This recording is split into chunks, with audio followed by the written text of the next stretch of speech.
Isi dunia yang tidak dibenci Allah itu cuma dua.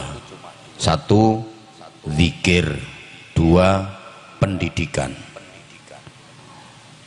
Waktu, tenaga, pikiran, harta, kekayaan, atau aktivitas apapun yang ada hubungannya dengan zikir, ada hubungannya dengan pendidikan. Itu yang tidak dibenci Allah. Itu yang disayangi Allah. Apapun kegiatan dunia ini, kalau nggak ada hubungannya dengan zikir, nggak ada hubungannya dengan pendidikan, dilaknat Allah, dibenci Allah. Ada orang kerja semangat le tandang gawe, nganti direwangi turu sawah, ngemit melon. Kerja keras pontang panting, tapi cipopo anake dheweke plangling. Begitu pulang ke rumah jerit-jerit nyeluk ibune, bu ana gendruwo, padahal bapake kerja keras ndak karuan polae, tapi cita-citanya sama sekali nggak ada berhubungan dengan zikir, nggak ada hubungannya dengan pendidikan, sama sekali nggak ada nilainya. Allahumma sholli ala Muhammad. Nah, karena ini acaranya khitan, saya ingin sedikit menguraikan tentang pendidikan khususnya untuk anak-anak. Masalah pendidikan ini sangat penting, Bapak Ibu, adik-adik, para jamaah. Berpikir soal pendidikan itu berarti satu, berpikir tentang nasibnya agama. Berpikir soal pendidikan itu berarti dua, berpikir soal nasibnya negara. Berpikir soal pendidikan itu berarti berpikir tiga, soal nasibnya orang tua. Berpikir soal pendidikan itu berarti empat, berpikir soal nasibnya putra. Mikir ke pendidikan niku berarti mikir nasibe agama, mikir nasibe negara, mikir nasibe orang tua, mikir nasibe putra-putra. Ini mengaitkan yang A semua, agama, negara, orang tua, putra. Ini nggak gampang loh bikin kata-kata kayak gini, makanya larang. Ya kayak bikin sambel dan bumbu sate yang enak rasanya itu nggak gampang, makanya larang. Dan itu rahasia, makanya sate Mendo Wendy's resep bumbunya nggak mungkin dikasih tahu ke warung-warung yang lain. Betul? Nah, iya. Berpikir tentang pendidikan. Pertama, berpikir nasibnya agama. Maju mundurnya agama itu sangat ditentukan oleh kualitas pendidikan, terutama generasi muda dan anak-anak. Di Indonesia ini termasuk besar prosentasenya di seluruh dunia. Dulu kita ranking 1 jumlah penduduk dengan pemeluk agama Islam terbesar. Sekarang kita kesalip sama Pakistan. Hampir 90% masyarakat Indonesia itu kurang. Ya Allah, kok enggak semangat ya? Nambah apa berkurang? Tidak menutup kemungkinan 30 tahun ke depan prosentase pemeluk agama Islam di Indonesia akan berkurang lagi. Bisa-bisa tinggal 50%, bisa-bisa tinggal 40%. Bahkan tidak menutup kemungkinan, tidak mustahil Islam akan hilang dari Indonesia. Saya nggak nakut-nakuti, karena tidak ada jaminan kalau agama Islam akan selalu ada di Indonesia. Quran nggak pernah menjelaskan itu, hadis Nabi nggak pernah menjelaskan itu. Memang Islam itu dijaga oleh Allah, ila yaumil qiyamah Islam dijaga oleh Allah. Tapi kan nggak ada jaminan kalau Islam akan selalu ada di Indonesia. Sudah banyak negara-negara yang dulunya Islam mayoritas, sekarang Islamnya habis. Contoh Spanyol. Tahu Spanyol? Kidule Pemalang. Pokoknya Pemalang ngidul kok tekan Spanyol. Kalau naik becak 7,5 tahun. Spanyol itu dulu Islam mayoritas di sana. Dibuktikan dengan situs-situs religi. Itu banyak peninggalan-peninggalan kebudayaan Islam di Spanyol sana. Bahkan melahirkan ulama kaliber dunia seperti Muhammad Jamaluddin bin Abdullah bin Malik Al-Jayyani Al-Andalusi. Itu orang Andalusia, Spanyol, yang ngarang kitab Alfiyah Ibnu Malik yang dipelajari di hampir seluruh pesantren di Indonesia. Orang Spanyol. Dulu mayoritas Islam. Sekarang Islam di Spanyol nggak ada 2%. Rusia. Loh, itu dulu mayoritas Islam. Bapak Ibu kalau dengar ada kiai menjelaskan hadis Rawahul Bukhari, hadis ini riwayat Imam Bukhari, orang Bukhara, Rusia. Sekarang Rusia jadi komunis, Islam habis di sana. Udah, kalau Eropa kejauhan, tetangga kita yang paling dekat Filipina. Filipina itu dulu mayoritas penduduknya beragama Islam, sampai ibu kota Filipina itu bahasa Arab. Manila itu aslinya fi amanillah, tapi lesannya manusia jadi Manila, padahal aslinya amanillah. Kok kayak nggak percaya ya diomongnya. Sekarang Islam di Filipina habis. Kenapa? Ini lagi-lagi soal pendidikan. Di negara-negara yang saya sebut tadi tidak memperhatikan pendidikan agama di kalangan generasi muda dan anak-anaknya. Maaf ya, di sana itu ndak ada madrasah-madrasah, ndak ada pondok-pondok pesantren. Di sana ndak ada kegiatan sholawatan, pengajian, istighosan, tahlilan, yasinan. Ringkesnya di Filipina itu ndak ada berkat. Makanya Islam habis. Yo, saya kalau ditanya kapan Islam habis di Indonesia, jawaban saya sederhana, kalau di Indonesia sudah tidak ada berkat. Kalau pengen Islam tetap jaya di Indonesia, hidupkan berkat, jangan sampai berkat habis. Hidup berkat.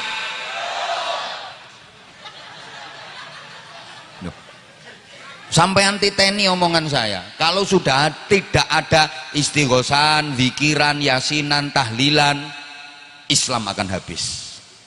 Islam tetap eksis di Indonesia itu ya karena adanya tahlilan, yasinan, istighosan, berkatan. Allahumma sholli ala Muhammad. Jadi ini soal pendidikan.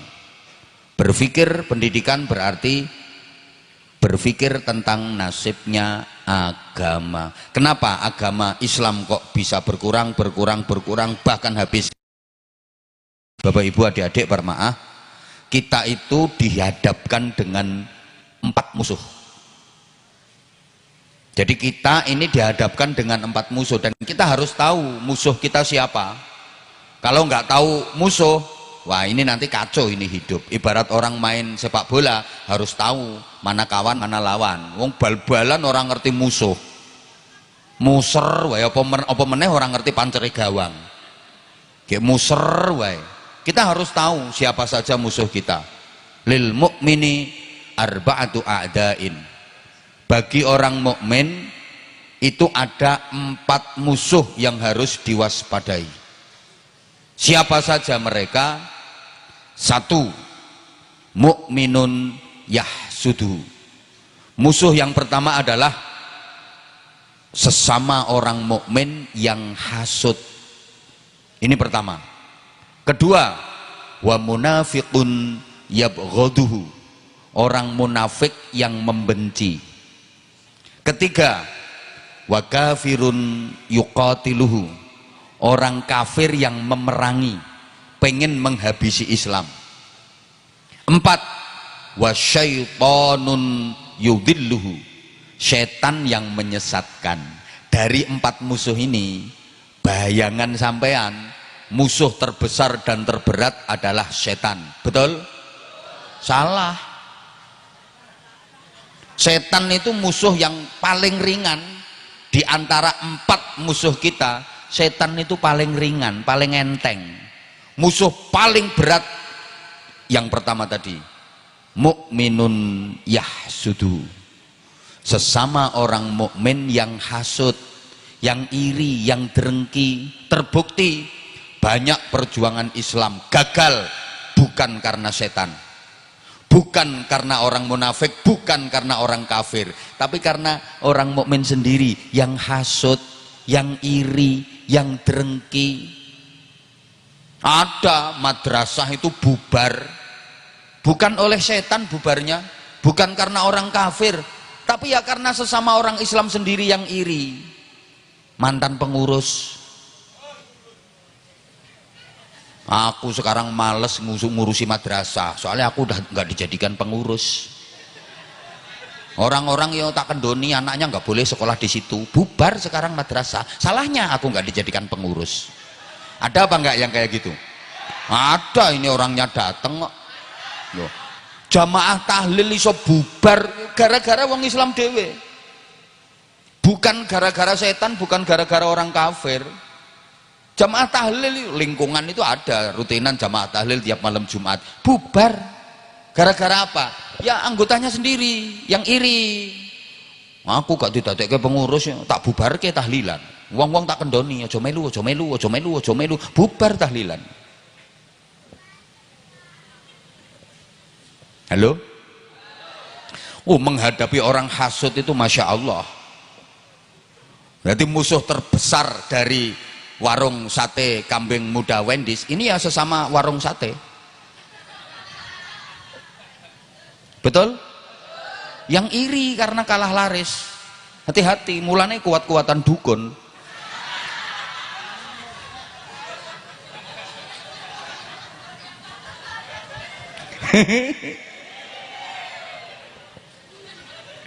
Ya Allah.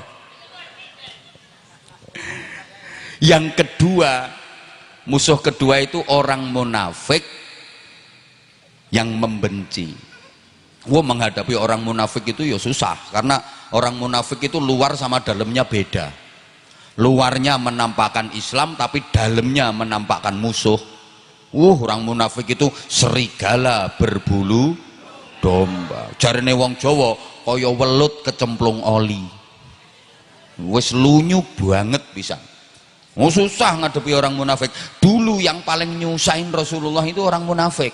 Karena orang munafik itu kalau di hadapan Rasulullah menampakkan Islamnya, tapi di belakang Rasulullah pengen menghancurkan Islam. Itu orang munafik. Lagian susahnya lagi, pimpinan orang munafik itu namanya loh seperti kiai. Zaman nggak tahu. Ketua umum pengurus pusat partai munafikin. Lah, ketua umum partai munafikin itu namanya seperti kiai. Abdullah bin Ubay bin Salul. Namanya kayak ulama. Ya misalnya namanya Karto, no kan jelas. Orang Arab kok namanya Karto. Halo? Lah ini namanya itu Abdullah bin Ubay bin Salul. Coba. Di depan menampakkan Islamnya tapi di belakang menghancurkan. Susah ngadepi orang munafik itu. Hati-hati, hati-hati Mbak Vita, hati-hati menghadapi karyawan-karyawan yang munafikin. Kalau di depan siap bu, di depannya siap bu, tapi hati-hati di belakang, hati-hati. Ada karyawan seperti itu sekarang pakai kaos warna putih.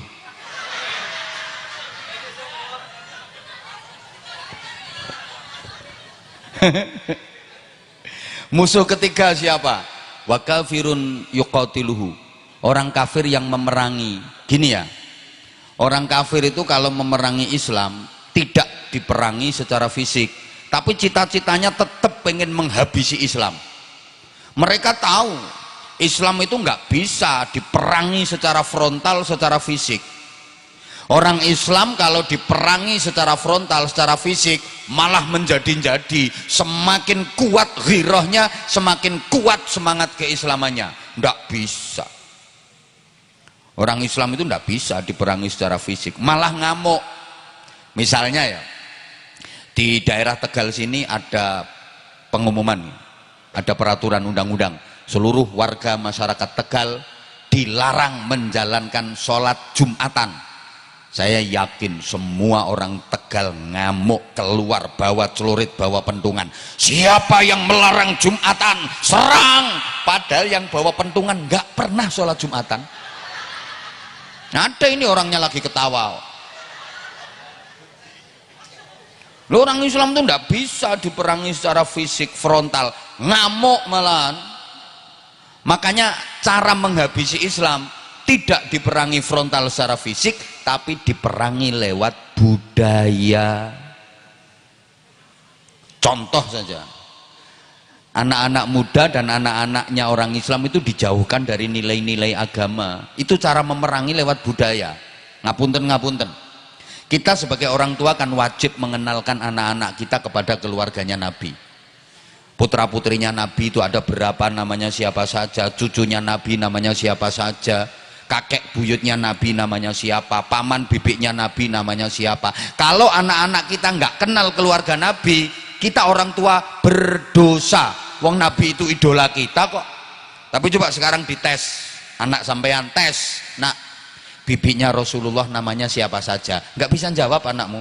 Tapi coba anakmu kasih pertanyaan, nak, siapa nama anaknya Raffi Ahmad, siapa nama istrinya Raffi Ahmad, paham anakmu? Betul? Duh. Cara menghabisi Islam oleh orang kafir itu nggak diperangi secara fisik, enggak, lewat budaya Islam yang dihabisi. Apalagi sekarang ada yang setiap tangan udah pegang, namanya setan gepeng. Iya, budaya Islam dihabisi. Hati-hati. Makanya sekarang maaf Bapak Ibu, anak-anak rata-rata udah pegang HP, betul? Lebih banyak mana? Pegang Quran apa pegang HP? Lebih sering mana? Baca Quran sama mentelengi HP? Lebih merhatiin ibunya apa HP? Lebih nurut bapaknya apa HP? Syukur. Kenapa seperti itu? Karena ibu ya pada, bapaknya ya pada baik. Anak-anak dulu rajin baca Quran, habis maghrib ngaji. Karena apa? Ibunya bapaknya habis maghrib baca Quran. Nah sekarang ibunya kalau habis maghrib baca Quran apa tiktokan?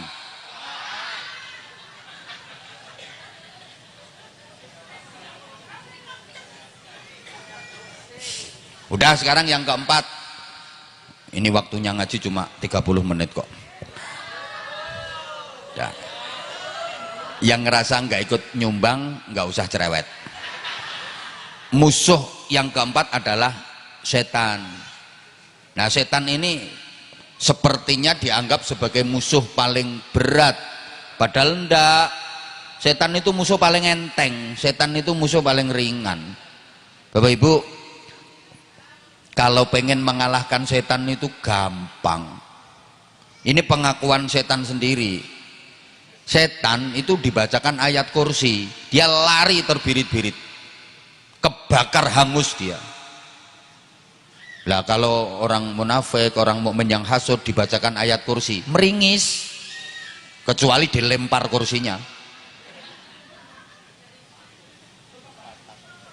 Saya itu kadang-kadang apa ya, kalau diem-diem itu saya mikir, ya Allah, kasihan setan.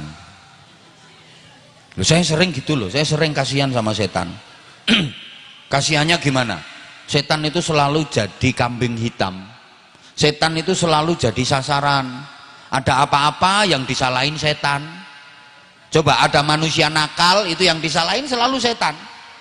Itu orang kok sampai nyuri, katanya digoda Itu orang kok sampai mabuk-mabuk katanya kalah sama, itu ada orang kok sampai zina itu katanya gara-gara, padahal setannya nggak ikut ngapa-ngapain. Loh, setan itu nggak ikut berbuat, setan itu cuman mengojok-ojoki, apa ya, cuman memprovokasi, membisiki aja. Alladzi yuwaswisu fi sudurin nas. Setan itu hanya memprovokasi aja. Setan nggak ikut berbuat, tapi selalu jadi sasaran. Loh iya, ada orang korupsi sampai triliunan, itu kan setan cuman, ayo korupsi, aman, ayo korupsi, aman. Orangnya kok korupsi bener, setan cuman, yes, berhasil. Sepeser pun setan nggak ikut menikmati hasil korupsinya, tapi selalu dijadikan sasaran, katanya gara-gara setan. Coba ada orang mabuk mendem gliyeng-gliyeng, itu setan cuman provosi, ayo mabuk mendem, ora lanang nek ora wani mendem, lewangnya kok gelogok-gelogok, setan ya yes berhasil, setetes pun nggak ikut nenggak setan, tapi selalu dijadikan sasaran. Kasihan setan ini. Ada orang zina, setan cuma provokasi, ayo meting kering, ayo ndang meting kering, aman. Orangnya kok celingkring, meting kering. Setan yes berhasil, setan nggak ikut meting kering, tapi selalu setan yang jadi sasaran, katanya gara-gara. Makanya saya itu kasihan sama setan. Ya Allah, Allah ya karim. Allahumma sholli ala Muhammad. 2. Berpikir pendidikan berarti mikir nasib negara. Masya Allah, saya ngaji masih ada yang makan. Ya Allah, ayu-ayu geragas.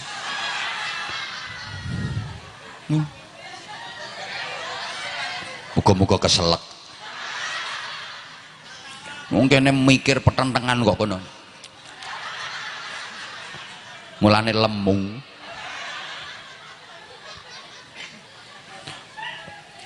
Mikir pendidikan berarti mikir nasib negara. Negara ini maju atau enggak itu tergantung pendidikan. Betul, pendidikan anak bangsa seperti apa itu yang menentukan nasib negara. Sorry ya, kalau bukan kita siapa yang mikir? Lah, negara kita ini termasuk negara yang aneh di dunia ini. Tidak ada loh negara sekaya Indonesia. Sumber kekayaan alamnya nomor wahid di dunia. Bahkan di dunia ini nggak ada negara seindah Indonesia. Kita bangga dong jadi bangsa Indonesia. Orang Arab aja iri. Orang Arab itu kalau nyebut Indonesia bid'atun minal jannah, cuwilane swarga.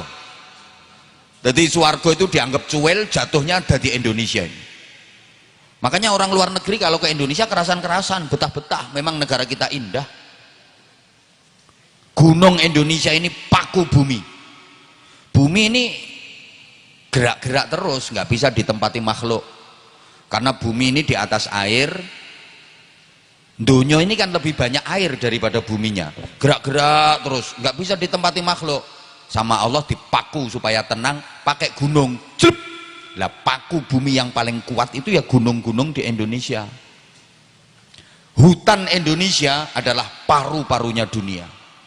Manusia itu bisa hidup butuh nafas. Nafas itu pakai oksigen. Sumber oksigen itu dari tumbuh-tumbuhan, tanaman. Nah, itu paling banyak di Indonesia. Maka hutan Indonesia disebut paru-parunya dunia.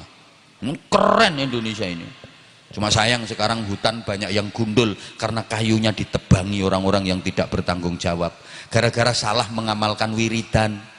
Sama kiai disuruh baca wiridan, ya hayyu ya qayyumu ya hayyu ya qayyumu ya hayyu ya qayyum, dibaca ya kayuku ya kayumu ya kayuku ya kayumu.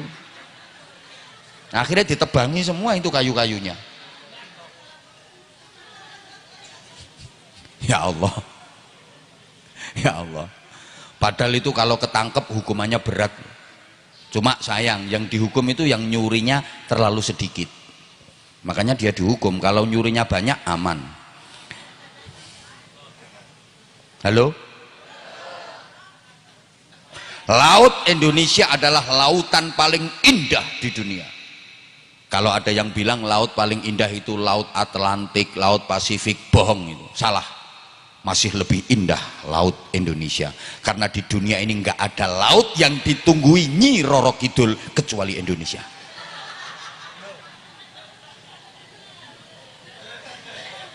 Duh, kekayaan alam Indonesia itu nggak ada duanya loh. Semua kekayaan alam Indonesia punya, mulai batu bara, tambang-tambang itu, nikel, perak, tembaga, perunggu, emas, minyak, gas bumi. Kata siapa paling banyak di Timur Tengah? Salah, paling banyak di Indonesia. Ini masih banyak yang belum diketemukan. Cuma sayang, kita itu punya tapi yang mengolah orang luar, gitu loh. Ya lagi-lagi masalah SDM, masalah pendidikan, gitu.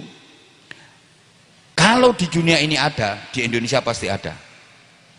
Kalau di Indonesia nggak ada, berarti di dunia ini nggak ada. Contohnya buah holdi, itu adanya cuma di surga. Di dunia nggak ada, maka Indonesia nggak ada. Selama di dunia ini ada, Indonesia punya. Orang Arab itu bangga punya binatang khas Arab padang pasir namanya onta. Lalu dipikir Indonesia nggak punya apa? Ada, berangkat ke kebun binatang. Kanguru, binatang Australia, Indonesia punya. Orang Arab itu bangga ada tanaman di sana yang disebut dalam Al-Quran, wattini wazzaitun. Indonesia tin ada, zaitun ada, bahkan lebih lengkap. Wal juweti wal kersi, wal jambui wasawoi wal pisangi wal belimbingi, wal katesi wal ganduli.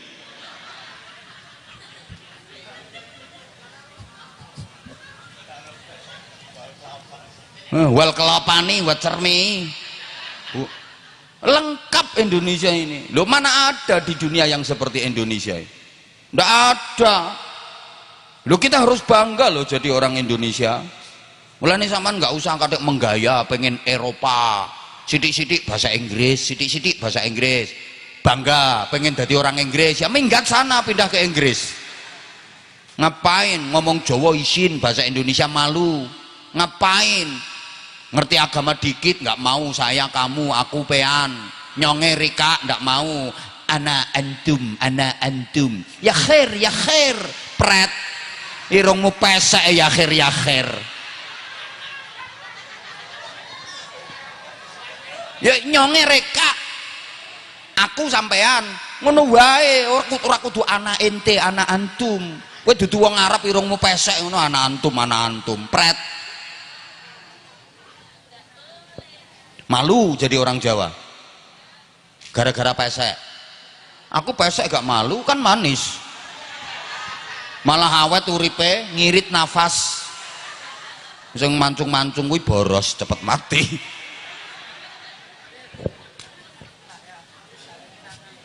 Tapi aneh, Indonesia ini kaya dengan sumber kekayaan alam, tapi kok negaranya miskin, utangnya kok banyak, sampai sekarang kok nggak lunas-lunas. Andalane utang, gak pemimpinnya, gak rakyatnya, hobine.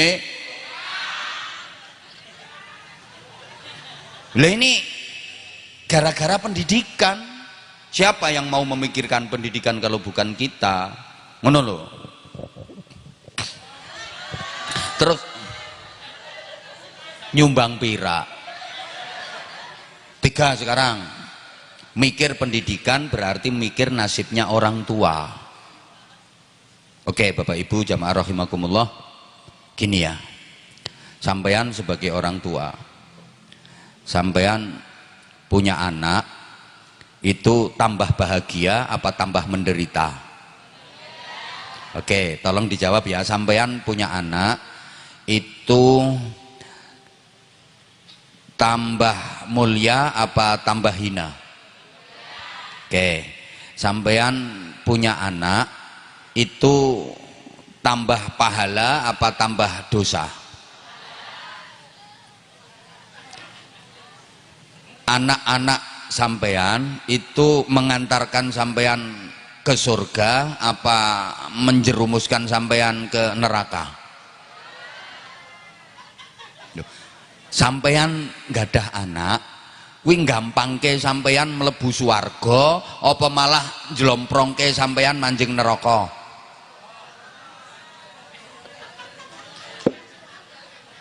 Wis mulai bingung iki.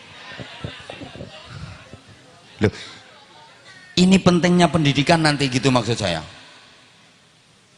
Ngapunten, anak-anak sampean itu nambahi pahala bagi sampean apa malah nambahi dosa bagi sampean? Loh, ini penting. Nah, itu anak-anak yang nambahi pahala. Kenal pot ae diblong, weng weng weng weng.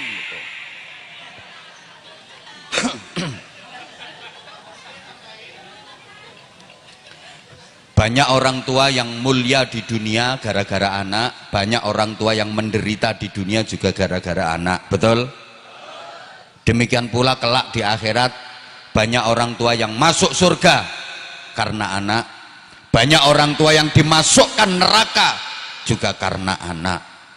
Jenengan udah sering dengar toh, orang tua kalau punya anak yang hafal Quran, itu nanti anaknya akan mempersembahkan mahkota surga kepada kedua orang tuanya. Bahkan amin nopo anakmu ngono potongane amin amin. Bahkan anak bisa memberikan syafaat kepada orang tuanya, memberi pembelaan kepada orang tuanya. Orang tuanya sudah diputus di pengadilan akhirat, sidang pengadilan akhirat, mengingat dan seterusnya, menimbang dan seterusnya, memperhatikan dan seterusnya amal-amal perbuatan yang dilakukan selama di dunia, memutuskan orang Tegal masuk neraka, Bojonegoro surga. Contoh begitu, iya ya contoh, begitu mau dilempar ke surga oleh malaikat Zabaniyah, anaknya datang membela orang tuanya karena anaknya hafal Quran. Orang tua yang siap-siap mau dilempar ke neraka dibela sama anaknya, digandeng sama anaknya, diajak menuju ke surga. Orang Bojonegoro, ya Tegal, ya Tegal, surga semua. Tapi orangnya nggak seperti itu. Loh iya, loh sebaliknya, ada orang tua yang udah siap-siap mau menuju ke surga, di stop sama malaikat gara-gara tuntutan anaknya, dan itu nyata digambarkan dalam Al-Quran. Wa qalu rabbana inna ata'na sadatana wa kubara'ana fa adalluna as-sabila rabbana atihim dhi'afaini minal 'adzabi wal'anhum la'nan kabira. Ya Allah, aku dihukum di neraka nggak apa-apa, aku disiksa di neraka nggak apa-apa, tapi aku nuntut kedua orang tuaku juga harus disiksa di neraka dengan siksaan yang double-double, berlipat-lipat dibanding siksa yang aku terima. Karena aku banyak maksiat, banyak dosa, sebab orang tuaku nggak tanggung jawab. Mereka nggak ngurusi pendidikan agamaku, mereka nggak ngurusi akhlakku. Kalau aku mau dimasukkan neraka, aku harus ancek-ancek gegernya bapak sama emak saya. Jadi bapaknya ibunya dicemplung di neraka sik nggo ancek-ancek anaknya. Dingkluk wonge. Nah iya. Bapak Ibu ngapunten-ngapunten, anak polah bopo keprada. Aktivitas anak itu berdampak pada reputasi orang tua. Jangankan di akhirat, di dunia aja itu. Anak itu kalau berprestasi, orang tua ikut merasakan bangga, betul? Anak apik, wong tua katut apik. Tapi anak nakal, anak rusak, wong tuane tercemar. Misalnya ada anak sekolahnya pinter, peringkat 1 terus, dia ngajinya juga bagus, akhlaknya baik sama orang itu, sopan santun, andap asor, tata krama, masya Allah, baca Qurannya fasih, sholawatannya enak. Ini orang setegal itu ngomongnya, masya Allah, putrane siapa itu, putrane siapa? Bapak ibu bangga banget, bapak untune diketokke wae, oleh melaku nganti mereng-mereng ora iso bali. Saking banggane, anakku anak enyong, anakku anak enyong, anakku anak enyong. Saking senengnya, saking banggane. Tapi coba misalnya ada anak udah nggak sekolah, drop out, nggak pernah ngaji, nggak punya etika, nakal, ngerusak. Pokoknya nggak ada mangga itu sempet tua itu nggak ada. Pohon mangga itu dilewati bawah itu kerotok-kerotok rontok semua. Saking nakalnya. Coba. Ya kayak tadi lah sepeda motor itu knalpotnya diblong, weng, bengok-bengok hobine. Wong sak Tegal leh ngomong, masya Allah, ki delondonge siapa itu? Didelondong kek. Halo? Allah. Yang keempat, mikir pendidikan. Sek sore, mikir pendidik, ngundang dewek. Mikir pendidikan itu berarti mikir nasib anak. Bapak ibu, ternyata sebagai orang tua itu haram hukumnya punya anak kok sampai bodoh. Dosa besar orang tua yang punya anak kok bodoh. Punya anak bodoh itu orang tuanya dosa. Bahkan Nabi menyatakan, la yalhaqullaha ta'ala 'abdun bidzambin a'dzama min jahalati ahli. Ya Allah, ora ana wong mati nggawa dosa luwih gedhe ngungkuli wong mati sing ninggal anak-anake bodoh-bodoh. Tidak ada orang mati membawa dosa lebih besar melebihi dosanya orang yang mati dia meninggalkan anak-anaknya di dunia dalam keadaan bodoh-bodoh. Anake oon. Masih belum paham? Halo? Gak ada orang mati membawa dosa yang lebih besar melebihi dosanya orang mati dia meninggalkan anak keturunannya di dunia bodoh. Kenapa sih punya anak bodoh itu kok orang tuanya dosa besar? Gini Bapak Ibu para jamaah, orang tua punya anak kok anaknya bodoh-bodoh, itu berarti orang tua sama dengan menyengsarakan anaknya dunia akhirat. Saya ulang, punya anak bodoh itu orang tuanya sama dengan menyengsarakan anaknya dunia akhirat. Karena memang orang bodoh itu hidupnya sengsara. Orang bodoh itu uripe nelongso. Tegal itu leh ngarani nelongso pripun kepriben? Nelangsa. Sengsara.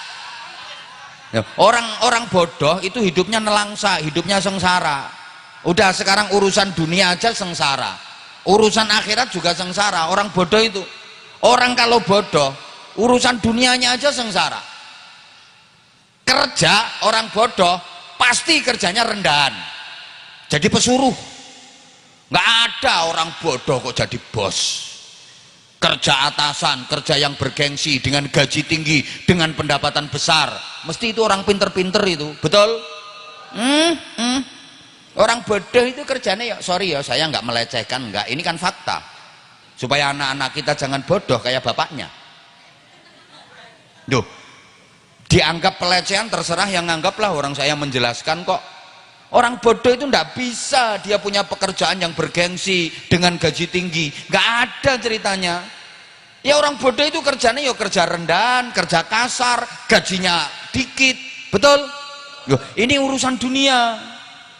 Karena bodoh, maaf, kerjanya ngangkat batu, gede-gede, sehari paling dapat duit 100.000, 200.000. Kalau orang pinter ngangkat batu kecil sekali dapatnya 200 juta, yang diangkat batu ginjal.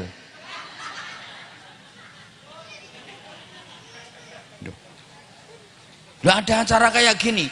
Orang bodoh itu tugasnya ya angkat-angkat, usung-usung, kasar-kasar itu kerjanya. Yang pinter ngomong sejam hasilnya ketok.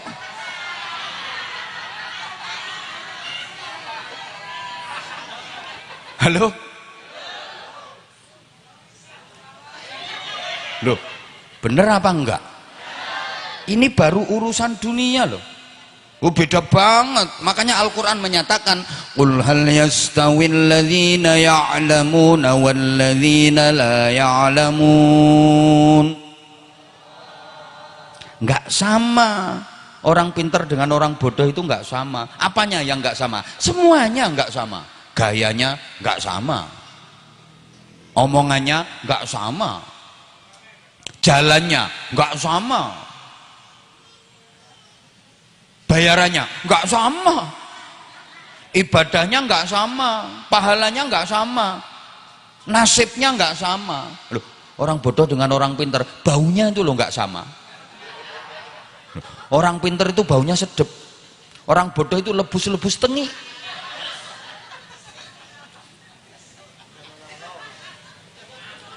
Loh, enggak terima ya bien, enggak apa-apa, emang ini kenyataan kok yang saya sampaikan. Gayanya nggak sama. Orang pinter itu gayanya pantas gitu. Lihat kalau foto orang-orang pinter itu kalau foto gayanya pantas, bagus-bagus. Orang bodoh wagu saru, maunya menggaya malah lucu. Orang bodoh jalannya nggak sama. Orang pinter itu kalau jalan dikawal.